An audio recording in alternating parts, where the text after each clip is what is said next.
Paradip Gopabandhu stadium रे 74तम साधारणतंत्र दिवस समारोह रे पालित हो जाइछि। पारादीप बंदर अध्यक्ष पीएल हारनाथ पताका उत्तोलन करने सह सम्मिलित प्यारेड रे अभिवादन ग्रहण करथिले। विभिन्न स्कूल और कॉलेज रो छात्र छात्री मानक सह एनसीसी स्काउट एवं बंदरर सीआईएसएफ जवान अग्निशम विभाग समेत बंदर कर्मचारी अंशग्रहण करथिले। ए अवसर में बंदर अध्यक्ष प्यारेड अभिवादन रे पारादीप बंदर विभिन्न क्षेत्र में रेकर्ड पर रेकर्ड कर चलथिबा बेले चलित वर्ष पण्य कारबार क्षेत्र में पुनर्बार 100 मिलियन मेट्रिक टन पण्य कारबार करी रेकर्ड सृष्टि करि पारछि।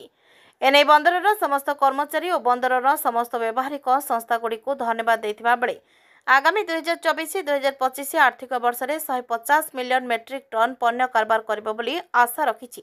पारादीप बंदर को सबुज सुंदर बंदर रे परिणत करने दक्षिण ब्रेकवाटर निकट में एक हाइड्रोजेन बर्थ निर्माण 10 मेगावाटर सौरशक्ति प्लांट आसंता आर्थिक वर्ष सुधा कार्यक्रम हेबो बोली आशा रखिछंती बंदर अध्यक्ष।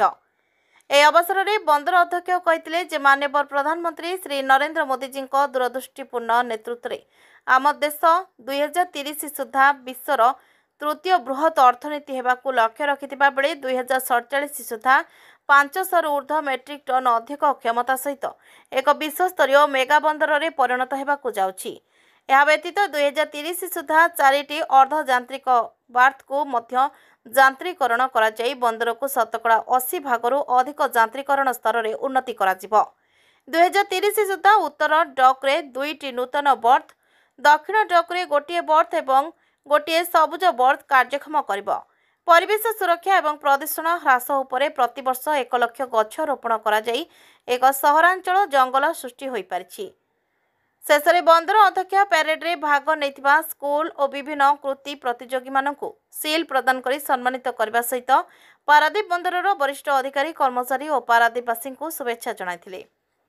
पारादीप विवेकानंद राउत को रिपोर्ट, फोटो न्यूज।